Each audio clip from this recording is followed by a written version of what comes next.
കർമ്മങ്ങളിൽ വെച്ച് ഏറ്റവും നല്ല കർമ്മത്തെ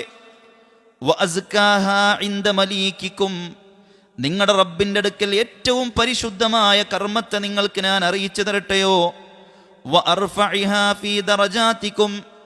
നിങ്ങളുടെ പദവികൾ, സ്വർഗത്തിൽ നിങ്ങളുടെ പദവികൾ ഉയർത്തുന്ന ഏറ്റവും നല്ലൊരു കർമ്മത്തെക്കുറിച്ച് നിങ്ങൾക്ക് ഞാൻ അറിയിച്ചു തരട്ടെയോ?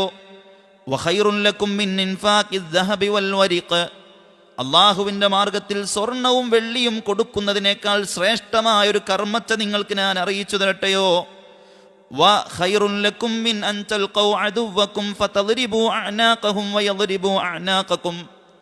യുദ്ധമുഖത്ത് ശത്രുവിനെ നേരിൽ കണ്ടുകൊണ്ട് ആ ശത്രു നിങ്ങളുടെ ശരീരത്തിലേക്ക് വെട്ടി പരിക്കേൽപ്പിക്കുന്നതും നിങ്ങൾ ചിരിച്ചങ്ങോട്ട് വെട്ടുന്നതും അതിനേക്കാൾ ഖൈറായ ഒരു പ്രവർത്തനത്തെ നിങ്ങൾക്ക് ഞാൻ അറിയിച്ചു തരട്ടെയോ? ഖാലൂ ബലാ യാ റസൂലല്ലാഹ്. സ്വഹാബത്ത് പറയുകയാണ്, അതേ റസൂലേ, ഞങ്ങൾക്ക് പറഞ്ഞു തന്നാലും. അവർക്കറിയേണ്ടത് കർമ്മങ്ങളാണ്. എന്താണ് അത്ര നല്ല കർമ്മമായിട്ട് ഏതാ ഉള്ളത് റസൂലേ? എന്തൊക്കെ ഇപ്പോൾ പറഞ്ഞു? പടച്ചോന് ഏറ്റവും ഇഷ്ടമുള്ളത്, അള്ളാഹിൻ്റെ അടുക്കൽ ഏറ്റവും പരിശുദ്ധമായത്, നമ്മുടെ പദവികൾ ഉയർത്തുന്നത്, സ്വർണവും വെള്ളിയൊക്കെ അള്ളാഹിൻ്റെ മാർഗത്തിൽ കൊടുക്കുന്നതിനേക്കാൾ ഖൈറായത് ഏതാണ്? ദിക്റുല്ലാഹ്, അള്ളാഹുവിനെ ഓർക്കുക എന്നതാണ്.